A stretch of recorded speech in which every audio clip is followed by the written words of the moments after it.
ओम नमः सिद्धेभ्यः जय श्री ओम नमः सिद्धेभ्यः जय श्री ओम नमः सिद्धेभ्यः।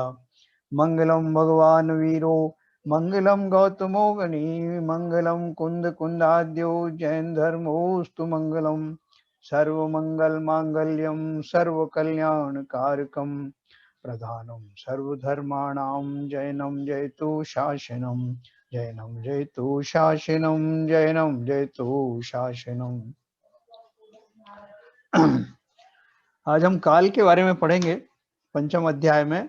वैसे तो काल के बारे में हमने दूसरे प्रसंग में देखा था यहाँ और काफी कुछ चर्चा की थी, तो एक बार और इसको पढ़ लेंगे।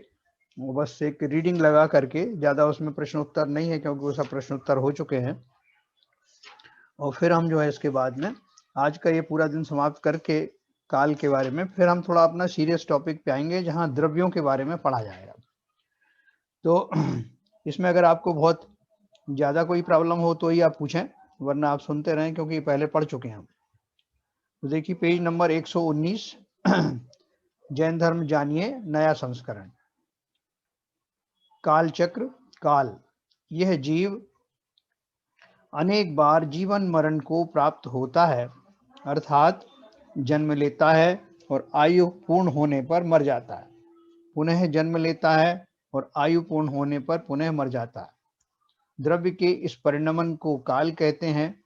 वस्तुओं और क्षेत्रों में जो परिवर्तन कराता है वह काल कहलाते हैं। अपन ने पढ़ा था कि परिवर्तन कराता नहीं बल्कि उसका निमित्त होता है। ज्योतिषी देव सूर्य चंद्रमा ग्रह नक्षत्र व तारे मनुष्य लोक में मेरु की प्रदक्षिणा करते हैं और निरंतर गतिशील रहते हैं। सूर्य मंडल के उदय और अस्त से ही दिन रात होते हैं। इस प्रकार काल का आधार मनुष्य क्षेत्र संबंधी सूर्य मंडल है। मनुष्य लोक के बाहर सूर्य आदि स्थिर रहते हैं, अतः वहां पर दिन रात मास वर्ष आदि नहीं होते हैं, परंतु मनुष्य लोक संबंधी काल व्यवहार के आधार से ही वहां काल का व्यवहार होता है। जैसे जब यहाँ कार्तिक आदि माहों में अष्टानी का पर्व आते हैं, तब इन्हीं दिनों में स्वर्ग लोक से देवतागण नंदीश्वर द्वीप में पूजा हेतु पहुंच जाते हैं। तो अपन उससे उनका कोरिलेट कर देते हैं कि इस समय में नंदीश्वर द्वीप के लिए देवतागण जाते हैं। काल के दो भेद हैं। इस दृश्यमान जगत में काल चक्र सदा घूमता रहता है। जैन आगम के अनुसार काल के दो भाग हैं, उत्सर्पणी और अवसर्पणी। जिस प्रकार चलती हुई गाड़ी के पहिए नीचे से ऊपर की ओर फिर ऊपर से नीचे की ओर चलते हैं, उसी प्रकार यह जगत एक बार दुख से सुख की ओर फिर सुख से दुख की ओर जाता है। इसे क्रमशः उत्सर्पणी व अवसर्पणी काल कहते हैं। सुख दुख का यह चक्र अनादि काल से चलता रहता है और भविष्य में भी चलता रहेगा। यह काल परिवर्तन केवल भरत व ऐरावत क्षेत्र के आर्यखंडों में ही होता है, शेष क्षेत्रों में नहीं होता। अब हमने साहब एक छोटा सा प्रश्न है। हाँ, ये आपने लिखा, ये उत्सर्पणी और अवसर्पणी काल दो मतलब ये चलते हैं।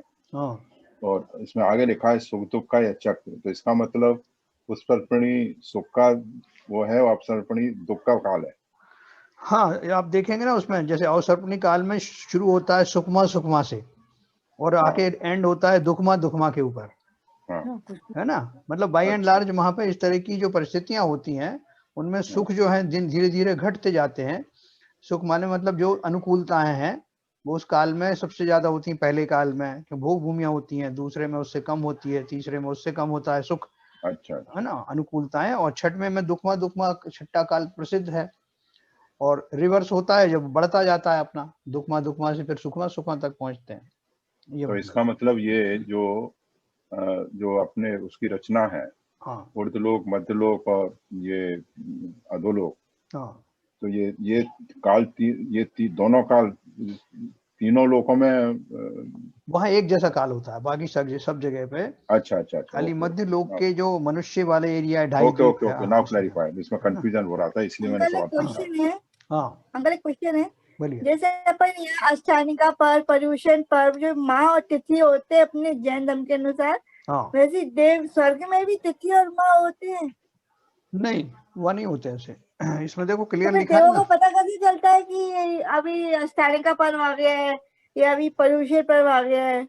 देखो देवों का तो अपने हिसाब से वो पहली बात तो उनको अवधि ज्ञान होता है, ये तो अपन को मालूम है, सबको अवधि ज्ञानी होते ही हैं, ठीक है। तो उनको यही मालूम पड़ता है कब तीर्थंकर ने जन्म लिया, तीर्थंकर का क्या कल्याणक चल रहे हैं, वो सब उनको पता रहता है। उसके अलावा क्या है कि वहां पर जब जैसे उनके मन में आया, अपने जैसे मन में आया कि चलो आज घूमने चलते हैं कहीं, और बाई चांस उसी दिन शनिवार हुआ, जब भी हमारे मन में आता है उस दिन शनिवार पड़ता है, तो दूसरे उससे कोरिलेट कर लेंगे कि ये व्यक्ति शनिवार के दिन ही घूमने निकलता है ना, जबकि हमने ऐसा सोचा नहीं था, हमें हमारा मन ही उसी टाइम होता। तो ऐसे ही जो देव जब निकलते हैं तो उन्हें कोई कैलेंडर देखने की जरूरत नहीं पड़ती, उनके शेड्यूल के हिसाब से वो निकलते हैं, और जो मनुष्य लोक में जो कालचक्र चलता है, हमारे जो कैलेंडर चलते हैं, उससे हम अंदाज लगाते हैं कि फला फला काल पड़ा था जब ये देव बाहर गए थे। ऐसी नंदीश्वर द्वीप की अपन ने पढ़ा ना, पहले पेज पे ही लिखा है, जब यहाँ कार्तिक आदि माहों में अष्टानी का पर्व आते हैं, तब इन्हीं दिनों में स्वर्गलोक से देवतागण नंदीश्वर द्वीप में पूजा हेतु पहुंच जाते हैं। बाई चांस उनको भी उसी टाइम में पहुंचना होता है, और वो काल हमारे हिसाब से वो कार्तिक वाला होता है काल, ये जो भी काल आता है हमारा, है ना, अष्टानी का पर्व का।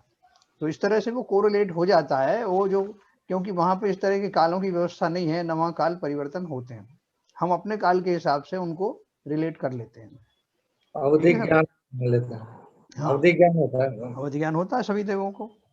हम्म, अब देखिए अवसर्पणी काल जैसे आप पूछ रहे थे, जिस काल में जीवों, मनुष्य और तिर्यंच की आयु, बल, ऊंचाई, सुख संपदा आदि घटती जाती है, वह अवसर्पणी काल कहलाता है। इसकी अवधि 10 कोड़ा कोड़ी सागर होती है। टोटल काल जो होता है अवसर्पणी काल का, जिसमें पहले काल से लेकर के और छठे काल तक का पीरियड शामिल है, ये ऐसा एक अवसर्पणी काल है, और इसकी टोटल जो है सीमा होती है, समय सीमा 10 कोड़ा कोड़ी सागर, सागर साथ में। अभी देखो जैसे मैंने बताया कि कैसे आपका चरम सीमा पर आपका उत्तम भोग भूमि से शुरू होगा, और फिर घटते घटते जो है वो छठवें काल में आ जाएगा। तो पहला अवसर्पणी काल के 6 भेद निम्न हैं: सुखमा सुखमा, दूसरा सुखमा, तीसरा सुखमा दुखमा, चौथा दुखमा सुखमा, पांचवा दुखमा, और छठवा दुखमा दुखमा, है ना। छठा काल तो अपन सब जानते ही हैं, अत्यंत निकृष्ट काल है, इसका वर्णन अपन पढ़ेंगे अभी। इन 6 भेदों को इनके क्रम से, सब एक ये जो किताब में तो सुखमा वर्ड यूज नहीं किया, सुषमा यूज किया है। वो पहले जो correct सड़क क्या है? जो षटकोण वाला सा होता है ना, उसको खा भी पढ़ा जाता है। जैसे षड्यंत्र आप पढ़ते हैं, षड्यंत्र, उसको लोग खड़यंत्र भी कहते हैं। षड्यंत्र, अच्छा। हाँ, तो वो जो शाह है षटकोण का, उसे खा भी पढ़ते हैं, खा। अच्छा, हाँ, इसमें वो सुषमा उस तरह की सुषमा वाली बात नहीं है कि मनोहारी वातावरण हो, वो सुषमा की बात नहीं है। हाँ, हाँ, या खा के संदर्भ में है। तो पहला, चूंकि अपन इससे खा से ज्यादा अपरिचित हैं, इसलिए अपन पढ़ने में भी सब वो यूज करते हैं, है ना। इसमें तो इस तरह लिखा हुआ है। षट्यंत्र शब्द आप कहीं देखोगे तो ऐसा मिलेगा, षट्यंत्र, षड्यंत्र, लेकिन वहां आप कहीं दूसरी किताब में पढ़ेंगे तो खड़यंत्र लिखा मिलेगा, ऐसा है। तो सुखमा सुखमा काल किसे कहते हैं, अपन सुख से परिचित है ना, तो इसलिए वैसे भी उसको उसी से अर्थ निकालना आप। प्रथम काल, इस काल में सुख ही सुख होता है। इस काल में उत्तम भोग भूमि की व्यवस्था रहती है। इस काल में भूमि धूल कंटक आदि से रहित होती है, विकलत्र जीवों की उत्पत्ति नहीं होती है, बैर रखने वाले जीव भी नहीं होते हैं, और दुराचारी व व्यसनी जीव भी नहीं होते हैं। यहाँ दिन रात का भेद नहीं होता। भोग भूमि में जो पंचेंद्रीय जीव जो होते हैं, उन सब का विवरण भी पूरा दिया है, 108 पर अपन ने पढ़ा भी था भोग भूमि का। इस काल में उत्पन्न होने वाले मनुष्यों की ऊंचाई 3 कोश यानी 6000 धनुष। तो वो 3 कोश की ऊंचाई बताई ना, 3 कोश का मतलब कितना होगा, 6 माइल, 6 माइल। हाँ, 6 माइल इतनी ऊंचाई उसकी एक मनुष्य की होती है, और आयु 3 पल्ले होती है। तो अब बाकी के लोगों को वो अटपटा क्यों नहीं लगता, क्योंकि लगभग सभी की यही एवरेज हाइट होती है, और आयु 3 पल्ले होती है। पल्ले का जो है उस विवरण दिया ना, उसमें कितना बड़ा पल्ले होता है, कितने उसमें करोड़ों अरबों वर्ष होते हैं। आयु 3 पल्ले होती है। इनके शरीर मलमूत्र व पसीने से रहित होते हैं। जन्म के 21 दिन में ही यौवन को प्राप्त हो जाते हैं। युगल बालक बालिका का जन्म होता है। संतान का जन्म होते ही माता पिता का मरण हो जाता है। मरण के समय पुरुष को छींक और महिला को जम्हाई आती है तथा शरीर कर्पूर के समान विलीन हो जाता है। ये 3 दिन बाद हर्र के बराबर आहार लेते हैं। इस काल में परिवार, ग्राम, नगर की व्यवस्था नहीं होती है। देखो, ये कल किसी ने पूछा था ना कि वह कैसे राज्य काज कैसे चलता है, क्या व्यवस्था होती है, तो उसमें लिखा है इस काल में परिवार, ग्राम, नगर की व्यवस्था नहीं होती है और जीवों की आवश्यकताओं की पूर्ति कल्प वृक्षों से हो जाती है। ना, राजा वगैरह भी नहीं होते हैं। ये जीव अत्यंत सुखी होते हैं। ये खेती आदि कोई कार्य नहीं करते हैं, अपितु भोग ही करते हैं। इसी वजह से इस काल को भोग काल कहते हैं। इस काल का प्रमाण 4 कोड़ा कोड़ी सागर होता है। इस काल में शरीर की ऊंचाई, आयु, बल आदि उत्तरोत्तर घटते जाते हैं, है ना। ये पीरियड भी जो है ना, एक लंबा पीरियड होता है। उस पीरियड में के बाद में उनकी जो आयु, जैसे शुरू में जो जन्मे हैं उनकी आयु के बाद में फिर दूसरे जो जन्मेंगे उनका उस तरह से डिसेंडिंग ऑर्डर में ऊंचाई वगैरह कम होती जाती है, आयु बल। फिर देखिए कल्प वृक्ष है यहाँ पर, इसमें एक टेबल दी हुई है पेज 121 पर। षट कालों में कितनी आयु होती है, अवगाहना कितनी होती है, आहार क्या होता है, भूमि कैसी रहती है, सब उसका विवरण इसमें दिया हुआ है। कल्प वृक्ष के बारे में हमने कल पढ़ा था। 10 प्रकार के कल्प वृक्ष होते हैं जो उन्हें मनवांछित वस्तुएं प्रदान करते हैं। उसके बाद सुखमा, द्वितीय काल। इस काल में सुख रहता है। मनुष्यों की ऊंचाई 2 कोस और आयु 2 पल्ले होती है। इसमें मध्यम भोग भूमि की व्यवस्था रहती है। शिशु जन्म लेने के 35 दिन में ही यौवन को प्राप्त हो जाते हैं। वहां 21 दिन में होते थे, यहाँ पे 35 दिन में। 2 दिन में एक बार बहेड़े के बराबर आहार लेते हैं, है ना। वहां हमने पढ़ा था कितना, 3 दिन में 3 दिन था, है ना, आहार के बारे में हमने कल वहां भी पढ़ा। 3 दिन था 3 दिन था और वो 3 दिन ही था। हाँ, हर के अर्ध के बराबर। और यहाँ जो है वो टाइम और घट गया, अंतराल घट गया। यहाँ पे अब 2 दिन में एक बार, और वो उसका जो साइज है, भोजन का जो क्वांटिटी है, वो भी तो हर से बढ़ करके बहेड़े के बराबर आहार लेते हैं। इस काल का प्रमाण 3 कोड़ा कोड़ी सागर है। वहाँ 4 कोड़ा कोड़ी सागर था। शेष बातें प्रथम काल के समान रहती हैं। तीसरा सुखमा दुखमा यानी तृतीय काल, जिसमें आदिनाथ भगवान हुए थे। इस काल में अधिक सुख और अल्प दुख रहता है, सुख ज्यादा और दुख थोड़ा सा। जघन्य भोग भूमि की व्यवस्था रहती है। मनुष्यों की ऊंचाई 1 कोस और आयु 1 पल्ले रहती है। यहाँ पे आयु जो है इनकी 2 मील, सॉरी, ऊंचाई 2 मील और आयु 1 पल्ले रहती है। शिशु जन्म के 49 दिन बाद यौवन को प्राप्त हो जाता है। 1 दिन के बाद दूसरे दिन आंवले के बराबर आहार लेते हैं। इस काल की अवधि 2 कोड़ा कोड़ी सागर होती है और जीवों की ऊंचाई, आयु, बल आदि उत्तरोत्तर घटता जाता है। शेष बातें प्रथम काल की भांति रहती हैं। जब इस काल में 1/8 पल्ले मात्र काल शेष रह जाता है, तब 14 कुलकरों की उत्पत्ति शुरू हो जाती है। देखो, हमने वो कुलकर के बारे में पढ़ा था ना, वो कुलकर कौन होते हैं। आदिनाथ जी के जो पिताजी थे वो भी अंतिम कुलकर हुए हैं। तो जब इस काल में 1/8 पल्ले मात्र काल शेष रह जाता है, तब 14 कुलकरों की उत्पत्ति शुरू हो जाती है। ये जो कुलकर होते हैं, एक के बाद एक होते हैं। एक का पीरियड समाप्त हो गया, फिर दूसरा आते हैं, तीसरे आते हैं, और वो उस समय रहने वाली जो पब्लिक होती है, प्रजा जो होती है उस काल, उनके काल में उनको ही संबोधित करते हैं। दूसरे काल वाले दूसरों को करते हैं। जैसे हमारे जो 24 तीर्थंकर हुए, उन 24 तीर्थंकरों के पीरियड में जो जो रहे, उनको वैसा वैसा उपदेश उन तीर्थंकरों के द्वारा दिया गया। ये क्रमशः 1 से 14 तक उत्पन्न होते हैं।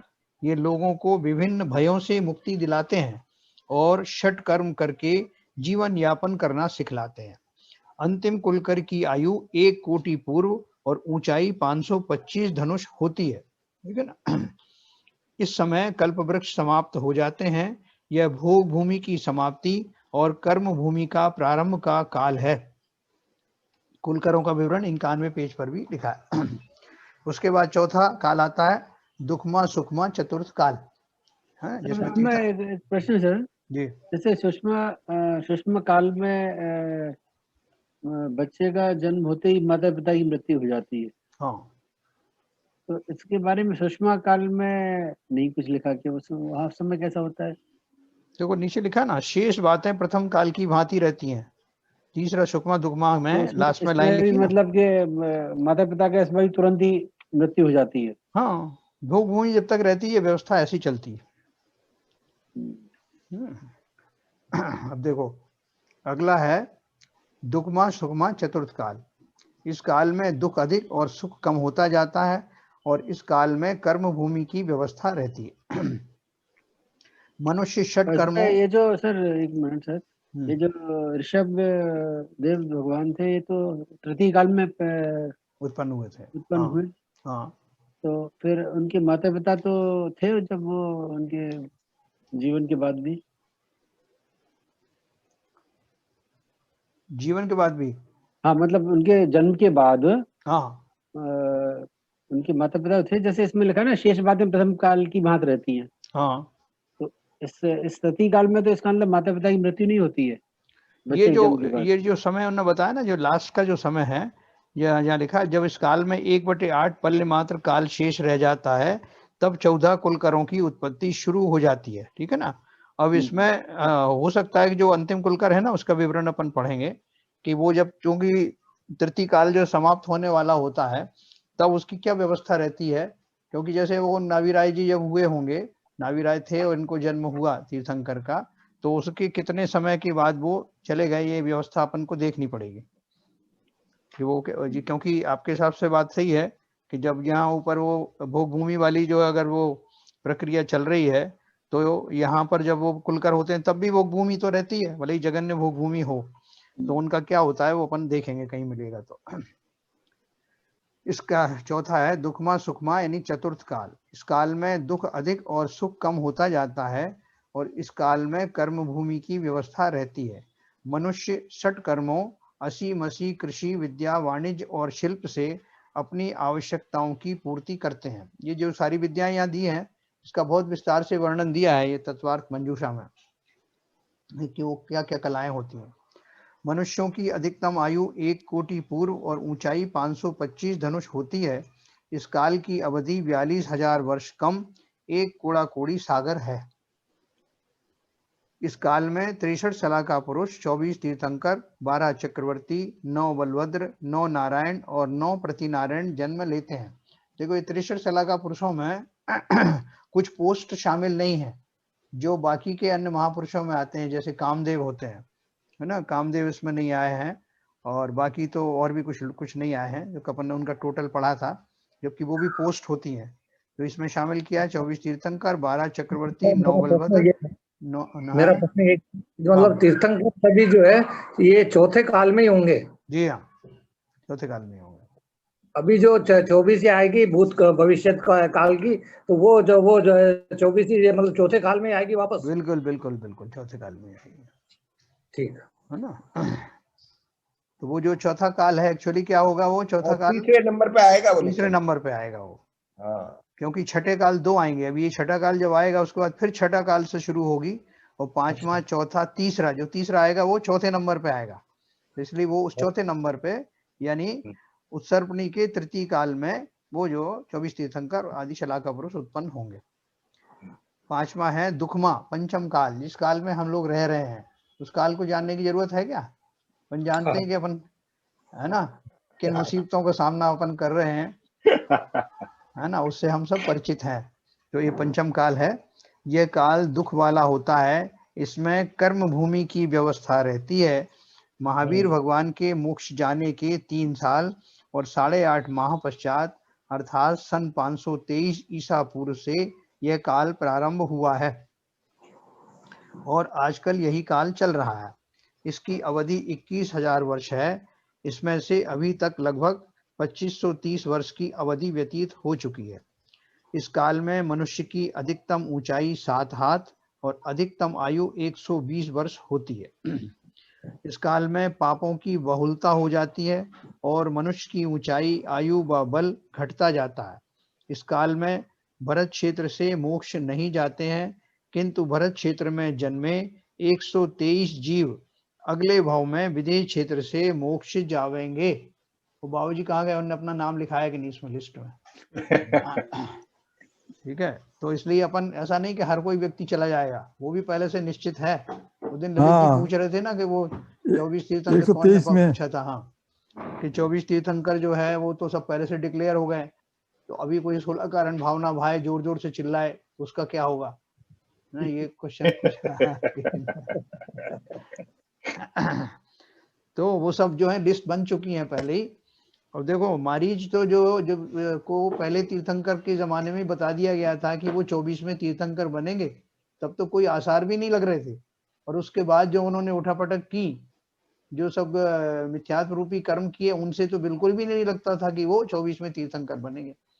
लेकिन चूंकि पहले से वो केवल ज्ञानी को पता है कि ये सब बीच की पर्याय इनकी इसी तरह से जानी है, इसलिए ऐसा डिक्लेरेशन हुआ। तो देखो लिखा है, भरत क्षेत्र में जन्मे 123 जीव अगले भाव में विदेह क्षेत्र से मोक्ष जावेंगे। क्योंकि वो 123 जीव जो मोक्ष जाएंगे वो उनकी जो किस तरह की उनकी जो विचार होंगे, किस तरह के उनके जो है आचरण होंगे, वो देखने से ही पता लग जाता है कि ये जीव भव्य जीव तो है ही, निकट भव्य जीव। सर एक बात कहनी थी जी, भरत क्षेत्र में जन्मे, हाँ, विदेश क्षेत्र से जाएंगे तो विदेश, हाँ, मेरे को कहने का कि तो सदैव पहुंच जाएंगे क्या? है सदैव नहीं, नहीं सदैव देर से नहीं। नहीं, मेरा मतलब कहने का ये है, हाँ, जब ये कह रहे हैं कि भरत क्षेत्र में जन्मे, हाँ, तो भरत क्षेत्र में जन्मेंगे तो सही तो उनका होगा। अगले भाव में बोला है। आपने देखा नहीं, अगले भाव लिखा है इसमें। अगले भाव। अच्छा सॉरी कहाँ लिखा है? 123 जीव अगले भाव में विदेह क्षेत्र से मोक्ष जावेंगे। मोक्ष जावेंगे मतलब अगले भाव में उनका जन्म जो विदेश क्षेत्र में होगा। विदेह क्षेत्र में होगा। भरत क्षेत्र में जन्मे, हाँ, 123 जीव अगले भाव में। अगले भाव में, अच्छा। ठीक है, तो अब इस भाव में उम्मीद मत करिए, जाना वो सशरीर तो कोई जा नहीं सकता है। हाँ, वही वही अगले भाव में वही जाएंगे मोक्ष से।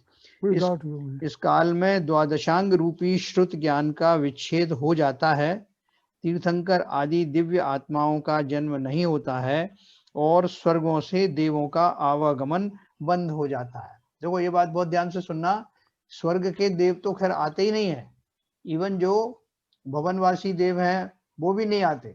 व्यंतर देव जरूर किंचित जो है इधर उधर आते हैं, कुछ जाति के व्यंतर देव हैं, तो व्यंतर देव भी अपन पढ़ेंगे कितने प्रकार के होते हैं और कौन कौन से उनके नाम हैं।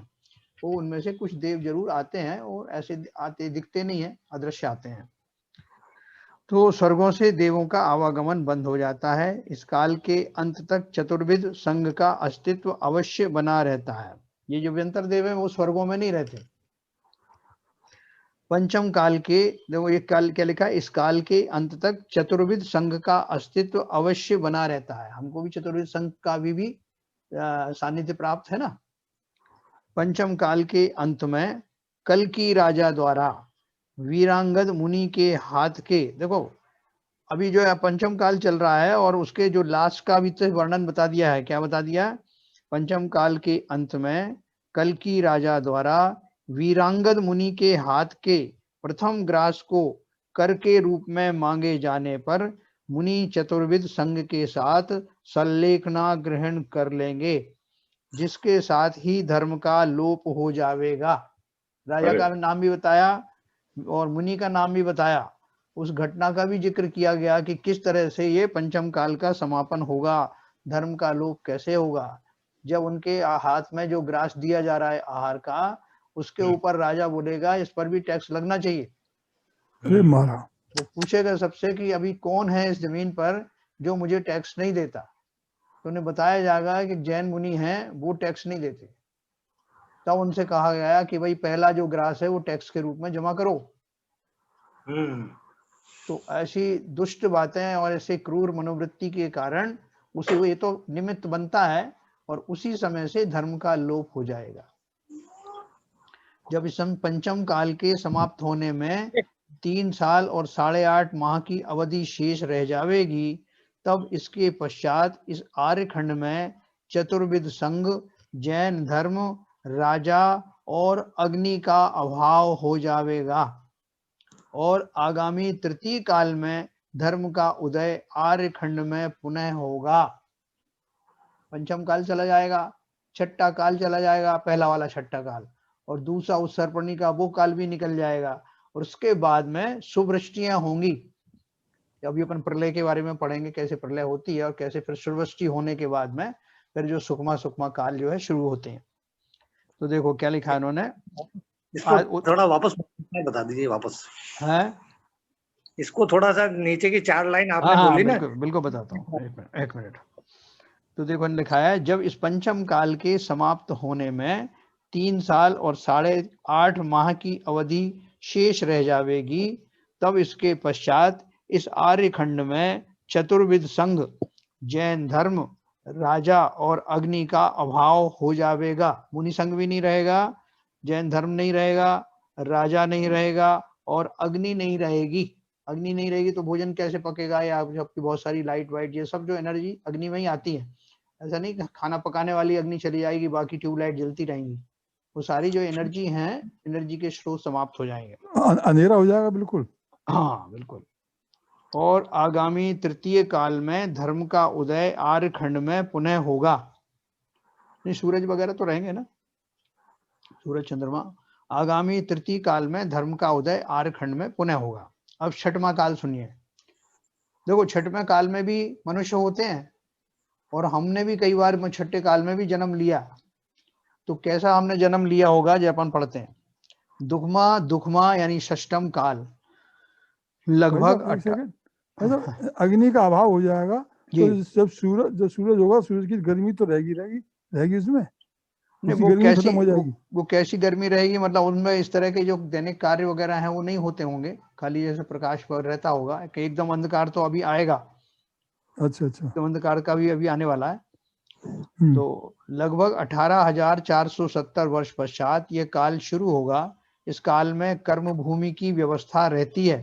देखो जो छठा काल कब आएगा, आज से लगभग 18,470 वर्ष पश्चात इस काल में कर्म भूमि की व्यवस्था रहती है और दुख ही दुख होता है। इस काल की अवधि भी 21,000 वर्ष है।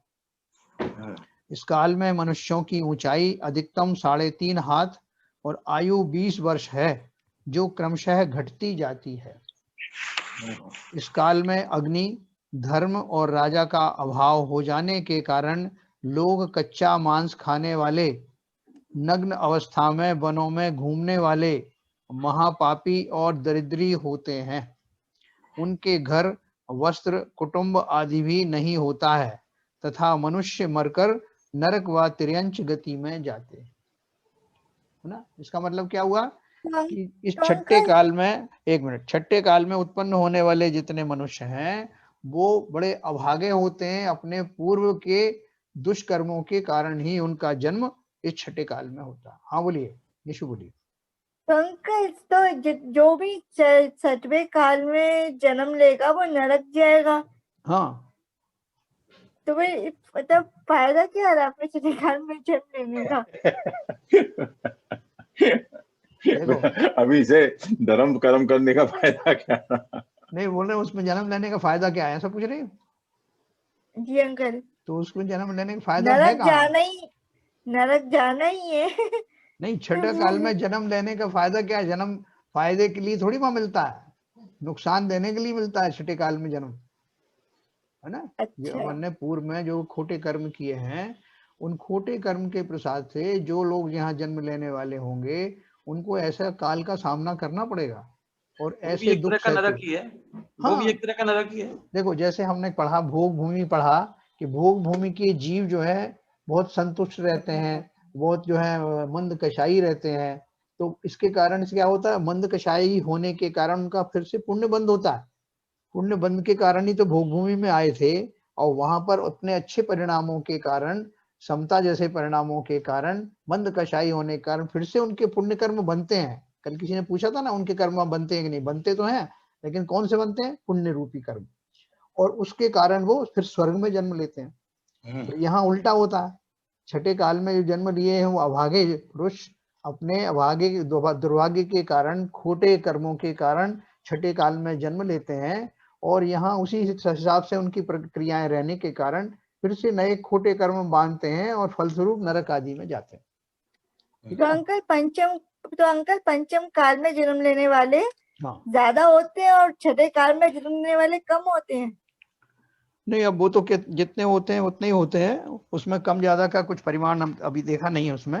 लेकिन अपन अपना इससे कोई पर्पस सॉल्व नहीं होगा ना, कि अपन तो कोशिश ये करें कि न केवल छठे काल में बल्कि पंचम काल में भी पैदा ना होना पड़े। हाँ, है ना, अपने काम ऐसे करो ना जो तुम्हारे को पैदा ही नहीं होना पड़े। हाँ, है ना। और देखो फिर भी हमारा इतना सौभाग्य है कि हम पंचम काल में पैदा तो हुए, लेकिन उसके प्रारंभ में ही पैदा हो गए। अभी तो 3000 साल भी नहीं हुए महावीर स्वामी को गए हुए, तो अभी धर्म वगैरह खूब चल रहा है। और अच्छे अच्छे गुरु आजकल जो है, इतने मुनि पहले कहाँ मिलते थे। बहुत सारे मुनियों के दर्शन हो रहे हैं, अच्छे तीर्थ क्षेत्रों में बहुत प्रभावनाएं हो रही हैं, अच्छे अच्छे साहित्य पे छपने लग गए हैं, पढ़ने को मिलते हैं। तो ये हमारा भाग्य भी है। स्वाध्याय हो रहा है, स्वाध्याय होता है, बिल्कुल। और इतना जिनवाणी का जितना अंश मौजूद है इस समय में, हमारे समय में, वो पर्याप्त है हमें जो है कि सम्यक दर्शन प्राप्त कराने के लिए, जो मोक्ष का बीज है। तो इसलिए हमें तो इस बात से खुश होना चाहिए कि चलो भले ही पंचम काल में हमारा जन्म हुआ, लेकिन शुरुआत में ही हो गया है जहां ये सब सानिध्य हमसे छूटा नहीं है। और आयु भी कितनी है, ज्यादा से ज्यादा 120 साल। जूम पे स्वाध्याय हो रहा है। नहीं, वास्तव में ये हमारा जो अतिशय पुण्य का उदय है, ये मामूली बात नहीं है। यस, आप देखो, वाणी तो कानों में सुनाई दे रही है। हाँ, चाहे जूम पे हो चाहे किसी में पे हो। किसी में भी लाखों करोड़ों लोग जो हैं इस आर्यखंड में हैं। उन लाखों करोड़ों, यार आप सोच के देखो, उन लाखों करोड़ों में से कितने व्यक्ति जो हैं भारतवर्ष में हैं। उन भारतवर्ष में से कितने व्यक्ति ऐसे हैं जो उन एरियाज में हैं जहां जैन धर्म है। उन जैनियों में भी कितने जीव ऐसे होंगे जो मंदिर जाते होंगे या जिन्होंने जैन धर्म के बारे में सुना होगा। और उनमें भी, मंदिर जाने वालों में भी कितने ऐसे होंगे जो स्वाध्याय करते होंगे, स्वाध्याय सुनते होंगे। गिनतियों में गिन लोगे आप ऐसे लोग। तो उन थोड़े से लोगों में हम होने के कारण हमें कितनी अपनी महिमा आती है। और हमने अवश्य उत्कृष्ट पुण्य किए थे, जिसके कारण पंचम काल के प्रथम भाग में जन्म हुआ और ये सारे धर्म के आयतन हमको मिले। और सबसे बड़ी बात क्या है कि हमने जैन कुल में जन्म तो लिया, बहुत सारे लोग लेते हैं जन्म जैन कुल, लेकिन उनको, उनकी बुद्धि भी इतनी प्रखर होनी चाहिए, उनका ज्ञान का इतना क्षोभक्षम होना चाहिए कि जिनवाणी उनको समझ में आए, है ना। और उससे भी दुर्लभ चीज क्या है, न केवल समझ में आए, सुनने की रुचि उत्पन्न हो और उस काल में उनको निद्रा आदि कर्मों का प्रकोप नहीं सहना पड़े। ये तो ये कहानी आती है हमारे यहाँ, अशुभ कर्म के उदय से ऐसी गति हो जाए के मारे के ऊंघे के लड़ मरे के उठ घर को जाए। अगर आपका अशुभ कर्म का उदय है तो धर्म सभा में या तो ऊंघ आएगी आपको, या लड़ाई करने लगे आसपास लोगों ने, आपने क्यों ये पूछा, मुझे तो ये पूछना था, इस तरह की बात। और या फिर घर पे चला जाएगा, मुझे सुनना ही नहीं। ये 3 दशाएं होती हैं। सब कुछ होने के बाद, सब अनुकूलताएं मिलने के बाद भी शास्त्र सभा के अंदर में ऐसा व्यवधान हो सकता है अगर हमारा कोई अशुभ कर्म का उदय हो तो। इसलिए बहुत सावधानी से, जितना अमृत मिल रहा है, जो जिन वाणी के माध्यम से, जिनेंद्र देव की वाणी का जो अमृत हमें जितना भी मिल रहा है, उसका भरपूर स्वाद लेना। क्या पता अगला क्षण कैसा आए, हमारी मति कैसी हो जाए, कब हमारी नींद लग जाए, कब हमारी परमानेंट नींद लग जाए, है ना। इसलिए बहुत सावधानी से सुनिए। तो देखो, छठे काल के बारे में हम पढ़ रहे थे। छठे काल वालों जीवों की क्या दुर्दशा होती है। इस काल में अग्नि, धर्म और राजा का अभाव हो जाने के कारण लोग कच्चा मांस खाने वाले, नग्न अवस्था में वनों में घूमने वाले महापापी दरिद्री होते हैं। उनके घर, वस्त्र, कुटुंब आदि भी नहीं होता है तथा मनुष्य मरकर नरक व तिर्यंच गति में जाते हैं। फिर प्रलय। एक बार देखो दुर्भाग्य शुरू हो जाता है तो उसका अंत नहीं आता। क्या छठे काल में जन्म लिया, छठे काल में जन्म लेने के बाद ऐसे दुष्कर्म किए, फिर नरक तिर्यंच गति में गए, और वहां से निकलने के बाद भी फिर वैसी तरह की परिणाम चलते रहते हैं, फिर कुगतियों में जाते रहते हैं। ऐसा चक्र चलता रहता है। इसलिए अपना सुगतियों वाला चक्र टूट ना पाए, इसके पहले ही अपनी सुगति कर लेना। आगे चलते हैं। प्रलय। तो प्रलय होती है, वो कैसे होती है। अवसर्पणी काल के षष्ठम काल में जब 49 दिन की अवधि शेष रह जाती है तब भयदायक घोर प्रलय काल शुरू होता है। एक सेकंड, हाँ, घोर प्रलय काल शुरू होता है। भाई साहब इसमें सिस्टम काल में इसका मतलब है हाँ, प्रलय जो सिस्टम काल से शुरू हो जाती है। हाँ, सिस्टम काल में जब 49 दिन की अवधि शेष रह जाती है हाँ, तब प्रलय शुरू होती है।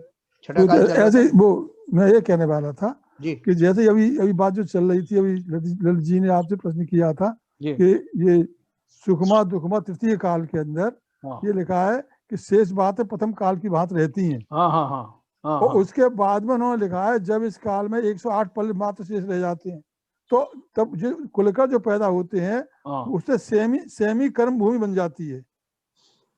सेमी कर्म भूमि होने के कारण वो व्यवस्था जो पहली वाली व्यवस्था है केवल वो थोड़ा सा हाँ ट्रांजिशन पीरियड में 1/8 पल से पहले वाली तो पहली व्यवस्थाएं चलती हैं, जी ठीक से माँ बाप का मरना, छींक आना, ये करना, ये सब 1 से 8 सब शेष रह जाती हैं, तब कर्म व्यवस्था जो बनती है वो दूसरी बनती है। हाँ, तो वही मैंने बोला कि वो व्यवस्था कुछ और होगी। देख के हाँ, देख के बताऊंगा मैं, बिना अपने अपन तो अंदाज से कह रहे हैं ना। नहीं इसी में लिखा हुआ है ना, व्यवस्थाएं बदलने का कहाँ लिखा है? नहीं मतलब कह रहे 108 यहाँ लिखा है ना, ये 100 वो रह जाते हैं, 49 दिन सब शेष रह जाते हैं, तो पहला कार्य शुरू हो जाती है। तो हमें तो साफ दिखाई दे रहा है पहला शुरू हो गई।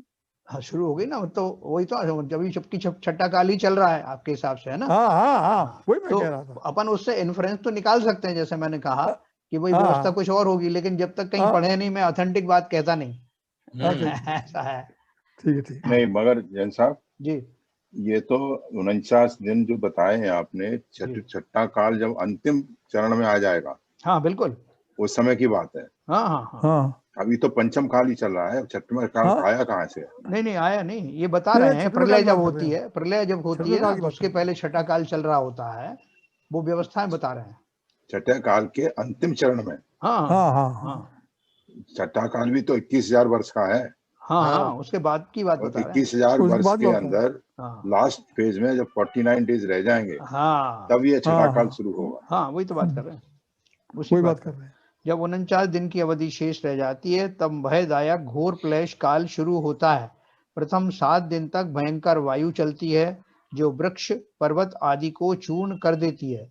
इससे सभी जीव बहुत दुखी हो जाते हैं। जैसे अपने बोलते हैं कि वो साइक्लोन आ रहा है, साउथ में आ गया है साइक्लोन, तो हमारे यहाँ उसके असर लक्षण दिखाई देने लगते हैं 2-3 दिन पहले से, कि बादल छाने लगेंगे, हवाएं चलने लगेंगी।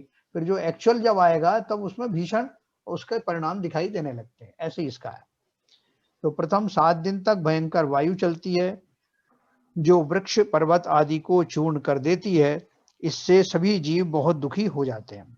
तब कुछ देव व विद्याधर दयालु होकर पुण्यशाली पुरुषों और तिर्यंचों के 72 युगलों और अन्य कुछ जीवों को वहां से ले जाकर विजार्द पर्वत की गुफा आदि स्थानों में रख देते हैं। इनकी ऊंचाई 1 हाथ और आयु 15 वर्ष होती है। किनकी आयु? वो जो उस समय जो पुरुष रह जाते हैं वो 15 वर्ष की आयु होते हैं। उनको, उनमें से अच्छे जो जोड़े होते हैं उनको देवों के द्वारा वहां पर 72 ऐसे जोड़ों को विजार्द पर्वत की गुफा में रख देते हैं, जहां पर वो उस तरह के प्रलय का वातावरण नहीं होता। 1 हाथ मतलब 9 इंच है सब। 1 हाथ तो 9 इंच हाइट के नहीं। हाँ? 1 हाथ क्या कहते हैं, 2 फुट का होता है सर। 1 हाथ इतना होता है। 9 इंच लिखा है सर। कहाँ लिखा है? एक हाथ से ब्लस्ट है, एक ब्लस्ट है 9 इंच। आपने ये वाला एक पेज बताया था ना 9 इंच। 15 वर्ष। कौन सी किताब से पढ़ रहे हैं ललित कुमार जी? कहीं और है?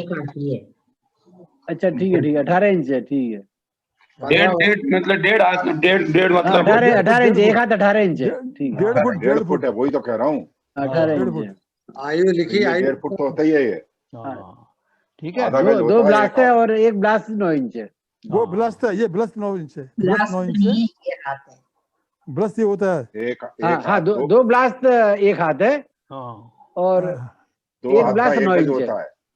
ठीक है, चलो। हाँ, तो उस समय मेघों के समूह गंभीर गर्जन के साथ 7-7 दिन तक बर्फ यानी ठंडा जल, खारा जल, विष, धूल, धुआं वज्र और अग्नि को बरसाते हैं, जिससे भरत क्षेत्र के भीतर आर्यखंड में चित्रा पृथ्वी के ऊपर स्थित वृद्धिंगत 1 योजन यानी 4000 मील ऊंची भूमि जल जाती है और इस प्रकार सब कुछ नष्ट हो जाता है। यही प्रलय है।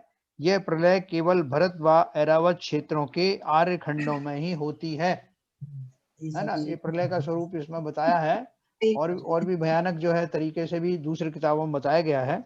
और ये वहां भी वैष्णव धर्म में भी प्रलय की कल्पना की गई है, लेकिन वहां प्रलय कौन कराता है? वो शिव जी का जो तांडव नृत्य होता है, उनकी तीसरा नेत्र खुलता है। मलेच्छ खंडों में नहीं होती है। मलेच्छ खंड में नहीं होता। मलेच्छ खंड में एक जैसा वो रहता है, काल रहता है, तो वहाँ काल परिवर्तन होता ही नहीं है। ठीक है। उक्त 49 दिनों के साथ अवसर्पणी काल समाप्त हो जाता है। मतलब ये 49 डेज है ना, 49 डेज के पहले ये शुरू हो गया था, तो ये बोल रहे हैं उक्त 49 दिनों के साथ अवसर्पणी काल समाप्त हो जाता है और अगले दिन श्रावण कृष्णा प्रतिपदा से उत्सर्पणी काल प्रारंभ होता है। ठीक है। भादु शुक्ल पंचमी तक। तो इसका मतलब ये जो 49 दिन रह गए तब से वो शुरू हुआ और उसमें उन्होंने बताया कि हर 7-7 दिन में क्या क्या होता है ना। लास्ट पैराग्राफ में लिखा ना, 7-7 दिन तक बर्फ, क्षार, विष, धूल, धुआं, एक हफ्ते के हिसाब से 7 हफ्ते तक जो है, उदयन बाबू जी बोल रहे थे ना, 7 हफ्ते तक ये चलता रहता है उपद्रव। और उसके बाद में म्यूट कर लीजिए, बैकग्राउंड से साउंड आ रही है। हाँ यार, बार ये जैन साहब मेरा कहना ये था कि जो 72 जोड़े बसते हैं, ये इनका क्या होता है? क्या होता है मतलब? उनसे संतान उत्पत्ति होती है आगे अगले काल में। ये जो 72 जोड़े जो छूट जाते हैं, वो जब प्रलय का काल समाप्त होता है उसके बाद में उनसे जो संतान उत्पत्ति होती है, उनसे आगे से फिर से सृष्टि आगे बढ़ने लगती है। अच्छा। क्योंकि सब कुछ नष्ट हो गया, कोई बचा नहीं है कोई, तो वो जो 72 जोड़े हैं उनको निकाला जाता है और उनसे जो संतान की प्राप्ति होती है उससे आगे संसार चलता है। ठीक है। अभी देखिए उत्सर्पणी काल के बारे में पढ़ेंगे। जिस काल में मनुष्यों की आयु, ऊंचाई, सुख, संपदा और बल आदि में उत्तरोत्तर वृद्धि होती जाती है, वह उत्सर्पणी काल कहलाता है ना। यहाँ वृद्धि होती जाएगी। इसकी अवधि 10 कोड़ा कोड़ी सागर है। अवसर्पणी काल की भांति इसके भी 6 भेद हैं, मगर इनका क्रम उल्टा होता है। ये भेद निम्न है। पहला दुखमा, छठे काल के बाद में फिर छठा काल शुरू होगा, जो दुखमा के नाम से अपन जैसे जानते हैं। फिर दूसरा काल है दुखमा, तीसरा काल है दुखमा सुखमा, चौथा काल है सुखमा दुखमा, पांचवा काल है सुखमा और छठवां है सुखमा सुखमा, जहां से हमारा शुरू हुआ था और ये वहां जाकर के पीक पर पहुंचेगा।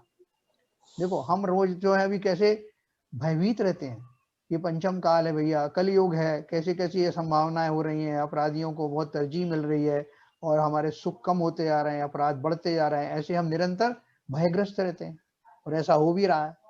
लेकिन जब उल्टा चलेगा काल तो लोगों के लिए सुखद आश्चर्य होंगे, करिए पहले से आज का दिन अच्छा है, दूसरे दिन बोलेंगे आज का दिन उस कल से भी अच्छा है, तो वहां ऐसा उल्टा होने लगेगा। देखो अब वो कैसे होगा। पहला काल है दुखमा, जो छठा काल उत्सर्पणी काल का जहां से शुरुआत होती, उस छठे काल की बात कर रहे हैं। एक छठा काल तो हमारे पंचम काल के बाद होगा, जिसके बाद प्रलय होगी, और ये जो है उसके बाद का जो छठा काल है उसमें कैसे शुरुआत होगी।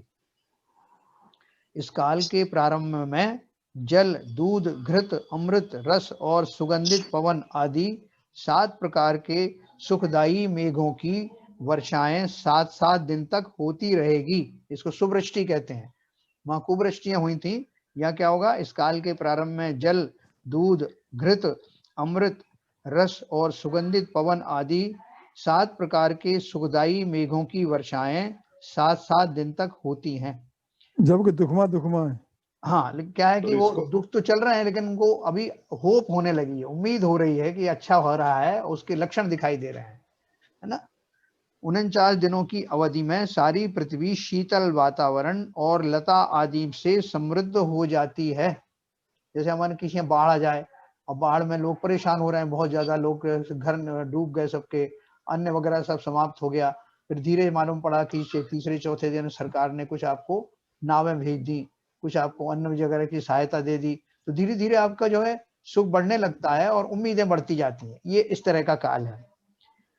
शीतल व सुगंधित वातावरण अनुभूत होने के कारण भाद्रपद सुदी पंचमी को मनुष्य व तिर्यंच गुफा से निकल आते हैं। देखो ये काल बहुत, ये तिथि जो है बहुत इंपॉर्टेंट है।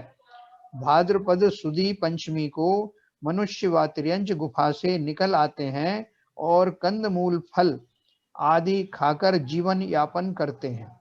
इस काल के प्रारंभ में ऊंचाई 1 हाथ व आयु 15 वर्ष होती है, जो उत्तरोत्तर बढ़ती जाती है। इसकी अवधि 21,000 वर्ष है। आपने इसमें नोट किया न, क्या लिखा है? भाद्रपद सुदी पंचमी। हमारे यहाँ क्या होता है इस तिथि में? दशलक्षण पर्व शुरू होता है। दशलक्षण है ना, इस तिथि का वो वहां से जो है वो मैच किया गया है, इसलिए बोलते हैं हमारे शाश्वत पर्व है ये, और वो उसका जो तिथि वहां से घटती है।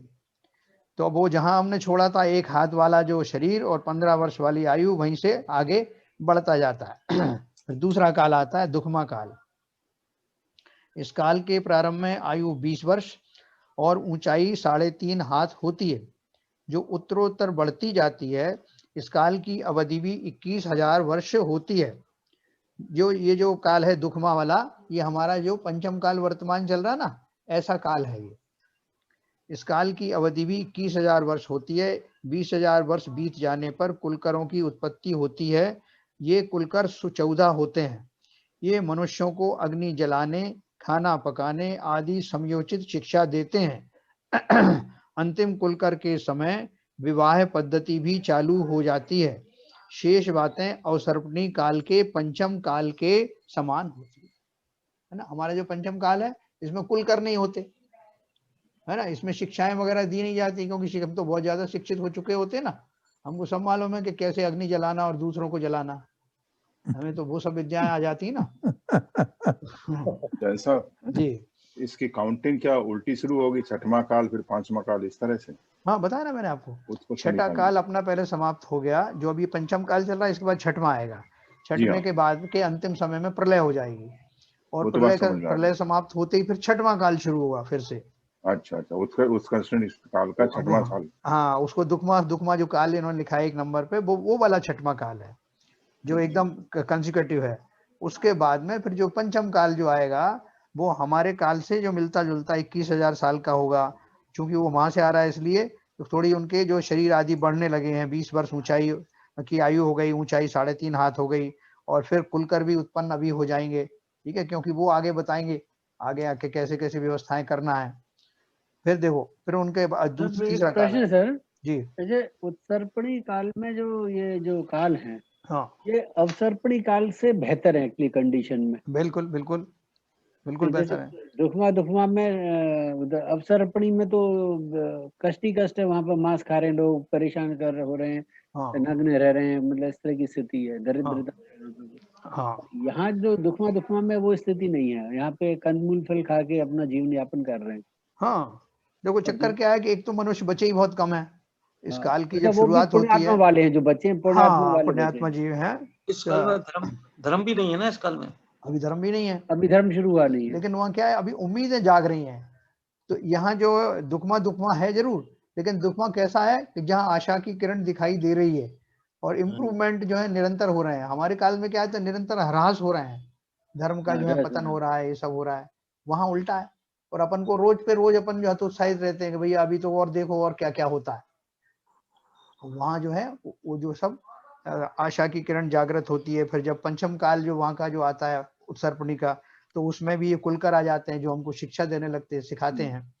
फिर उसके बाद में फिर ये मगर इसमें जैन साहब, ये जो उम्र बताई है 20 वर्ष, तो अपने पंचम काल से कंपेयर करें उससे तो कम है ये, नहीं है ना। इसलिए उन्होंने जो स्पेशल चीज थी वो अलग लिख दी, फिर लास्ट में लिख दिया कि शेष बातें अवसर्पणी काल के पंचम काल के समान रहती हैं। अच्छा, जो एक्सेप्शन है वो बता दिए। फिर तीसरा काल शुरू होगा। कुलकर सब ये किस काल तक रहेंगे? ये अंतिम कुलकर मतलब इसी दुखमा में ही लास्ट कुलकर का होगा, दुखमा सुखमा में नहीं होंगे कुलकर। देखो अभी क्योंकि इसके बाद जो काल आने वाला है वो काल कौन सा आने वाला है जिसमें 120 साल की आयु होगी, 7 हाथ की वो होगी, तो उनको ये सब जो है वो पहले से वो सब सीख चुके होंगे, अग्नि जलाना, खाना पकाना, ये सब शिक्षा देने वाले कोई तो होगा ना, ये टीचर का काम करते हैं उस समय। ठीक है, उसके बाद में जो कुलकर का ड्यूरेशन पंचम काल है केवल, और उधर जो अपना अवसर्पणी काल में चतुर्थ काल है। अब चौथा काल आने वाला है ना, इसलिए चौथा काल आने से पहले की जो है ये वो कार्रवाई हो जाती है। वो कुलकर पहले पैदा हो गए, उसमें तिथि में पहले हो गए थे कुलकर।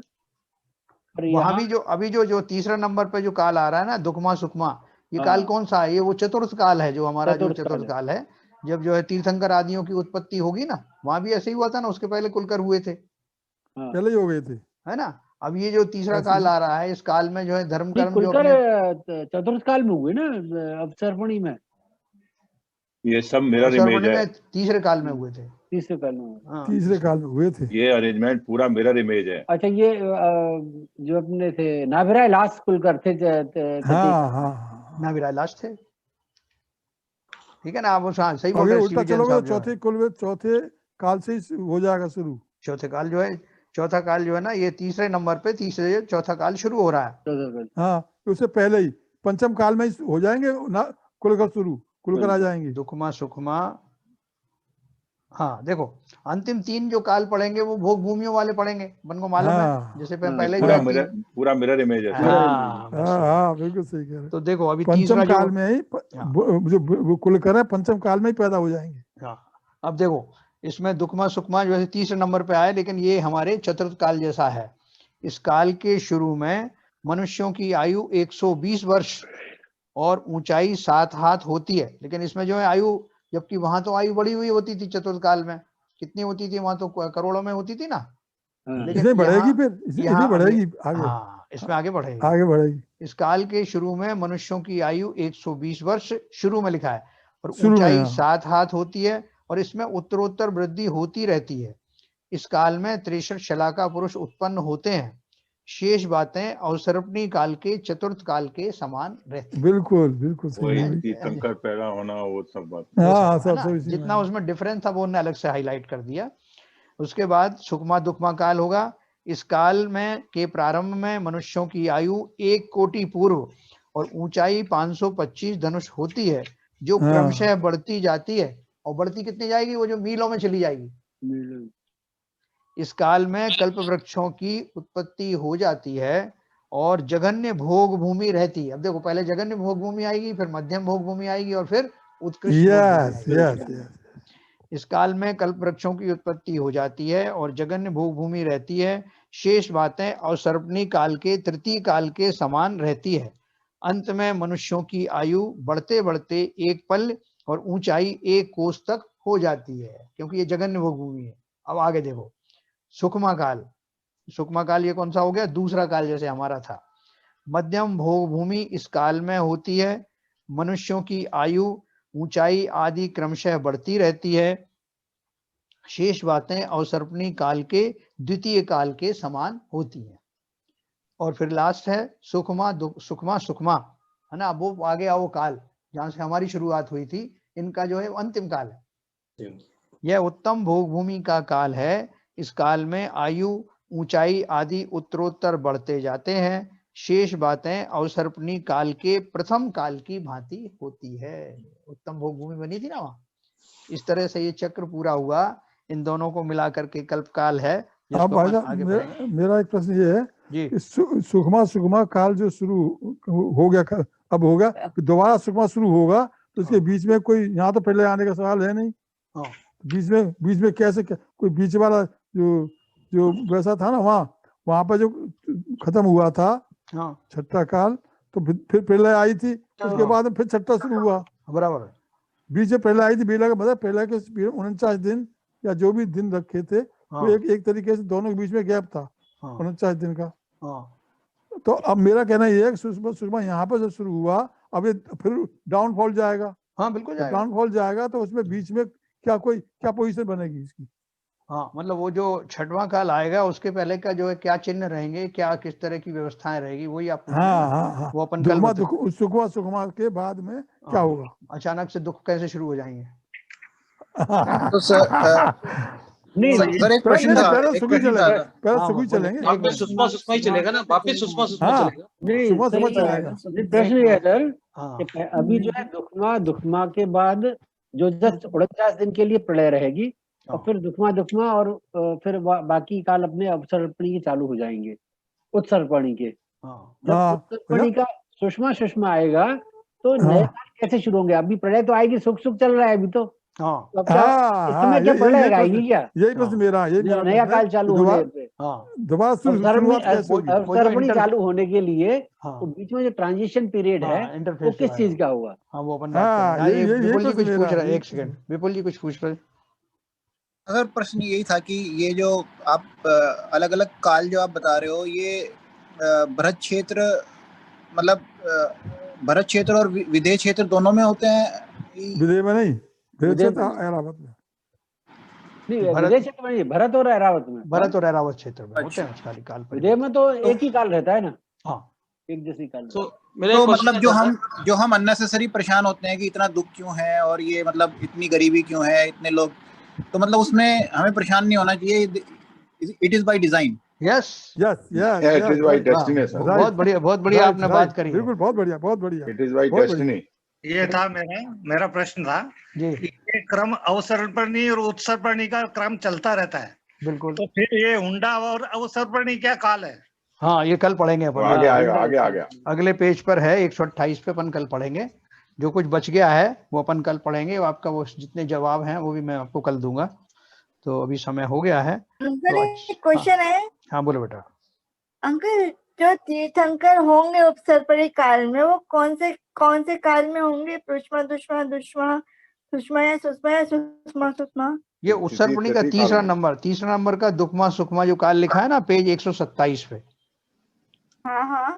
सुखमा दुखमा सुखमा लिखा है। इस काल के शुरू में 120 वर्ष जो है मनुष्यों की आयु, ऊंचाई 7 हाथ होती है। इसमें उत्तरोत्तर वृद्धि होती रहती है। इस काल में 63 शलाका पुरुष उत्पन्न होते हैं। तो अवसर्पणी काल में आदिनाथ भगवान की ऊंचाई काफी थी, उनके वर्ष भी काफी थे, पर इसमें तो 120 वर्ष ही है केवल। हाँ, तो कैसे? तो वो ऐसी जैसे अब यहाँ अपने महावीर स्वामी की आयु कितनी थी लास्ट में? 72 वर्ष। 72 वर्ष, ठीक है ना। तो फिर उसके पहले के लोगों की काफी थी, वो यहाँ पे वो घटती जाती थी और ये बढ़ती जाएगी। तो भाई साहब पहले तीर्थंकर यहाँ पे छोटे ही होंगे क्या? नेचुरली होंगे। 24 तीर्थंकर बड़े होंगे, सबसे बड़े। तो जनसा एक चीज क्लियर करना चाहता था, उत्सर्पणी काल में वो प्रलय नहीं होगी। उत्सर्पणी काल में, उत्सर्पणी काल के सुखमा दुखमा के बीच में बाद में क्या होगा ये बोल रहे हैं आप? उत्सर्पणी के बाद में प्रलय तो नहीं होगी। हाँ, नहीं, ये तो मुझे मालूम है। होगा क्या ये पूछना है। वो क्या वातावरण रहेगा इसका, ये थोड़ा सा जो रहस्य बना के रखें अपन। कल जो है इसके बारे में अपन चर्चा करेंगे। नहीं, वो उसी हिसाब से फिर वो डिक्लाइन होता चला जाएगा। हाँ, प्रलय नहीं आएगी, प्रलय तो उसके एंड में आएगी। वो इंटरफेस क्या होगा? तो एक बार ही आएगी भैया। नहीं, दो बार ही आ रहा है ना। उत्सर्पणी का चश्मा, अवसर्पणी का चश्मा, बीच में 49 दिन के लिए कुछ और आना है। हाँ, क्या आना है वो पता लगाना है। वो जरा तब तक जो है वो तो इसको रहस्य रहने दो। कल अपन इसकी चर्चा करेंगे। बिल्कुल। जिनवाणी स्तुति।